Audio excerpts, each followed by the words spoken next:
तुकाराम महाराष्ट्र के ऐसे आईएएस अफसर हैं जो हमेशा सुर्खियों में रहते हैं। करीब 20 साल के करियर में उनका 25 बार तबादला हो चुका है। किसान परिवार में जन्मे तुकाराम का जीवन कठिनाइयों से गुजरा है।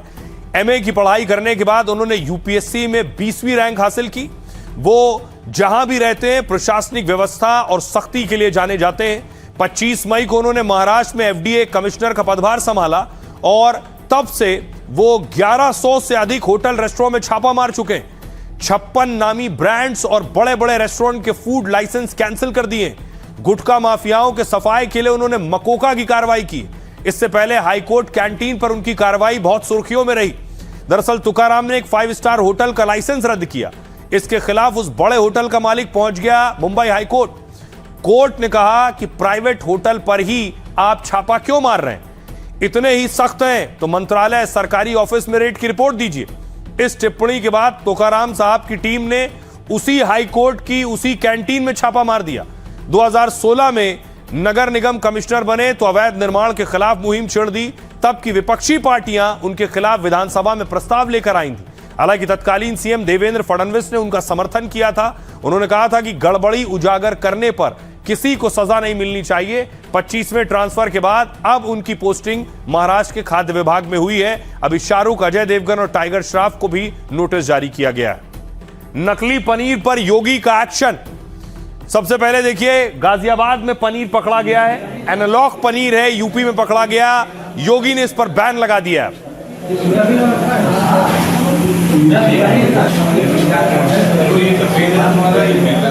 मथुरा से भी यही तस्वीर आई। मथुरा में देखिए पनीर पकड़ा गया। खराब पनीर था जिसे नष्ट किया गया। नीचे न चले अब देखिए यूपी में पनीर पर बैन लगाया गया है। वजह क्या है आपको बताऊंगा। मिलावटी प्रोडक्ट और एनालॉग पनीर के खिलाफ योगी सरकार सख्त है। इससे पहले मैंने आपको बताया था दूसरे राज्यों में बैन हुआ। ये यूपी में पहली बार बैन हुआ है। कई जगहों पर छापेमारी के बाद यूपी में एनालॉग पनीर बैन किया गया। मिलावटी क्रीम, घी, छेना और खोया की बिक्री पर भी प्रतिबंध लगाया गया। अगर कोई नकली डेयरी प्रोडक्ट बेचते या रखते हुए पकड़ा गया तो न केवल दुकान बंद होगी बल्कि सारी चीजें नष्ट कर दी जाएंगी। आरोपी दुकानदार पर एफआईआर होगी और फूड लाइसेंस तुरंत सस्पेंड होगा। एनालॉग पनीर दूध से नहीं बनता लेकिन दिखने में वैसा ही होता है। एनालॉग और डेयरी पनीर के स्वाद में भी अंतर पता नहीं चलता है। इससे बनाने में दूध की जगह मिल्क सॉलिड्स और पाम ऑयल इस्तेमाल किया जाता है। इसे बनाने में खर्च कम होता है तो दुकानदार को फायदा ज्यादा होता है। कई दुकानदार एनालॉग पनीर को असली पनीर बताकर बेच रहे थे और इससे लोगों को नकली और असली पनीर में फर्क करना मुश्किल हो रहा था। एनालॉग पनीर खाने से सेहत पर भी असर पड़ सकता है। लंबे समय तक अगर आप इसे खाते हैं तो किडनी और दिल से जुड़ी दिक्कतें हो सकती हैं। सरकार ने एक्शन इसलिए लिया ताकि उपभोक्ताओं को सही जानकारी मिल सके। अब आपको बताऊं, अब ये कई राज्यों में एनालॉग पनीर बैन हो गया है। कौन कौन से वो राज्य हैं वो देखिए जरा। वो राज्य हैं, उत्तर प्रदेश में बैन हुआ है। यूपी से पहले महाराष्ट्र में बैन हो चुका है। महाराष्ट्र के अलावा गुजरात में बैन है और मध्य प्रदेश में बैन है। छत्तीसगढ़ में बैन हो गया है। ये 5 राज्य हैं जिसमें एनालॉग पनीर पर बैन लगा दिया गया है। आइए अब आपको सुनवाता हूं, सुनिए क्या कह रहे हैं लोग। सरकार का ध्यान इस तरफ बहुत है कि वो दूध का उत्पादन बढ़ाइए, और जबकि दूध का उत्पादन बढ़ाने के बजाय अगर आप नकली दूध का उत्पादन कर रहे हैं तो आप तो सजा के हकदार हैं। आपको सजा मिलनी चाहिए, कोई भी हो।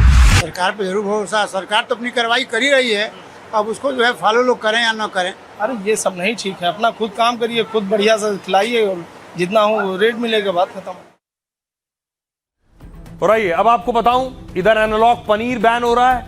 अगर जो लोग चिकन खाने के शौकीन और केएफसी गए तो उनके लिए खबर यह है कि केएफसी के चिकन पर शिकायत की गई। ये जो तस्वीर आप देख रहे हैं, शिकायत की गई जिसके बाद कार्रवाई हुई है। अगली तस्वीर मैं आपको दिखाऊं, देखिए जरा। ये आप देख रहे हैं केएफसी आउटलेट, खाद्य विभाग ने छापा मांग रहा है उस आउटलेट पर।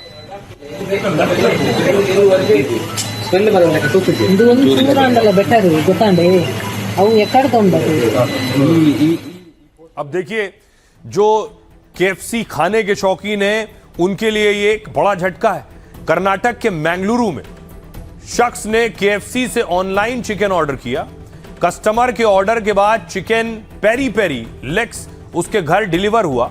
शख्स ने घर में ऑर्डर देखा तो चिकन काला दिख रहा था। आरोप है कि चिकन में से तेज बदबू आ रही थी, वो सड़ा और बासी था। शिकायत के बाद खाद्य सुरक्षा विभाग ने केएफसी आउटलेट पर छापा मारा है और किचन, स्टोर रूम से लेकर कोल्ड स्टोरेज और डीप फ्रीजर चेक किए गए। इसमें मार्च तक की पैकिंग डेट वाला पुराना फ्रोजन चिकन मिला है। साथ ही चिकन को बर्फ में स्टोर करने का तरीका गलत पाया गया। फिलहाल खाद्य विभाग ने बेंगलुरु में केएफसी आउटलेट बंद कर दिया है। पूरी सफाई और खराब सामान हटाने तक आउटलेट बंद रहेगा। फिलहाल चिकन के साथ ऑयल के सैंपल जांच के लिए भेजे गए हैं। लैब रिपोर्ट सामने आने के बाद मामले में आगे की कार्रवाई होगी। केएफसी पर छापेमारी से सोशल मीडिया पर लोगों ने चिंता जताई है, क्योंकि यह दुनिया का सबसे लोकप्रिय फ्राइड चिकन ब्रांड है। हर दिन केएफसी से औसतन 1 लाख लोग चिकन ऑर्डर करते हैं। पूरे देश में इसके 1000 से ज्यादा आउटलेट मौजूद हैं और सबसे ज्यादा 146 आउटलेट तमिलनाडु में है। महाराष्ट्र में 107 आउटलेट है। सुनिए क्या कुछ कह रहे हैं स्वास्थ्य मंत्री। कल मंगलुरु में जब हमें उस आउटलेट के बारे में पता चला तो कमिश्नर से बात कर उसे सील कर दिया गया, क्योंकि सभी होटल, मल्टीनेशनल कंपनी और हर जगह खाने पीने की चीजों को लेकर जागरूकता अभियान जोरों शोरों से चल रहा है। फिर भी अगर बेंगलुरु में ऐसा हो रहा है तो हमें क्या करना चाहिए? मैं उस माँ और बच्चे की तारीफ करता हूँ जिन्होंने शिकायत की। ये दूसरे ग्राहकों की मदद भी करेगा।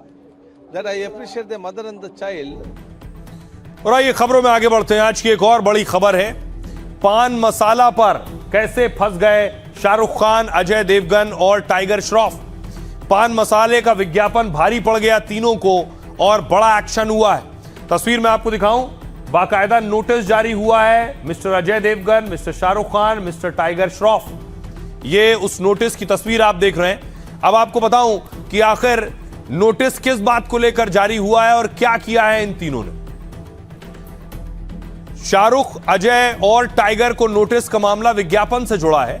एफडीए का आरोप है कि तीनों स्टार्स ने पान मसाले का प्रचार किया है। इलायची के नाम पर पान मसाले के लिए विज्ञापन किया है। तीनों अभिनेताओं को यह नोटिस महाराष्ट्र एफडीए ने जारी किया है। नोटिस में विज्ञापन में शाहरुख, अजय, टाइगर की भूमिका पूछी गई है। जवाब और स्पष्टीकरण के लिए 15 दिनों का वक्त दिया गया है। कहा जा रहा है इन अभिनेताओं पर 10 लाख का जुर्माना लग सकता है। ये नोटिस महाराष्ट्र एफडीए ने जारी किया, जहां तंबाकू वाले गुटखे पर बैन है। 2012 में प्रतिबंध लगाया गया था, तब से हर साल इसे बढ़ाया जा रहा है। इसके तहत पान मसाला बनाने, रखने, लाने, ले जाने और बेचने पर रोक है। विज्ञापन पर तीनों अभिनेताओं को नोटिस भी इसलिए जारी किया गया क्योंकि महाराष्ट्र में तंबाकू या निकोटीन वाले गुटखा और पान मसाले पर बैन है। सुनिए, इस पर सियासत भी हो रही है। क्या कह रहे हैं सियासतदान। किसी एडवर्टाइजमेंट करने के पहले शाहरुख खान ने, अजय देवगन ने यह सोचना चाहिए कि किस चीज का आप एडवर्टाइजमेंट कर रहे हो। ऐसे कौन सी पैसे की आपको कमी है? यदि उनको इस देश के प्रति प्रेम है, आदर है, सम्मान है युवाओं के प्रति, तो उन्होंने इस प्रकार के एडवर्टाइजमेंट को सामने से ही ठुकरा देना चाहिए। पान मसाले का विज्ञापन कर नहीं सकता कानूनी तौर पर, इसलिए उन्होंने इलायची का विज्ञापन शुरू। आइए अब आपको बताऊं कि विज्ञापन का बाजार कितना बड़ा है। ये देखने में पान मसाला छोटा लगता हो, 1 रुपए, 2 रुपए, 5 रुपए का आता हो, लेकिन ये बाजार कितना बड़ा है स्टार्स के लिए। विज्ञापन या प्रचार किसी उत्पाद की बिक्री बढ़ाने वाला एक फॉर्मूला है। सब्जी की दुकान पर अनाउंसमेंट से लेकर टीवी प्रचार तक इसमें आते हैं। भारत सहित दुनिया भर में कारोबारी विज्ञापनों पर पैसे लुटा रहे हैं। देश में बड़े बड़े बॉलीवुड एक्टर एक विज्ञापन के 8 से 10 करोड़ रुपए लेते हैं। रिपोर्ट के मुताबिक भारत में विज्ञापन का बाजार 1,55,000 करोड़ का है, जो कि इस साल 2 लाख करोड़ तक पहुंचने का अनुमान है। भारत में विज्ञापन का बाजार हर साल 10% की दर से बढ़ रहा है। विज्ञापन पर सबसे ज्यादा खर्च करने वाले देशों में चीन, अमेरिका सबसे आगे है। अमेरिका में विज्ञापन का खर्च सालाना 34 लाख करोड़ रुपए के आसपास है, जो पूरी दुनिया के विज्ञापन खर्च का करीब 35% हिस्सा है। इस मामले में चीन दूसरे नंबर पर है, जो कि 18 लाख करोड़ रुपए खर्च कर रहा है। विज्ञापन पर खर्च को लेकर भारत दुनिया का में 9वें स्थान पर है। यह स्थिति है विज्ञापनों की।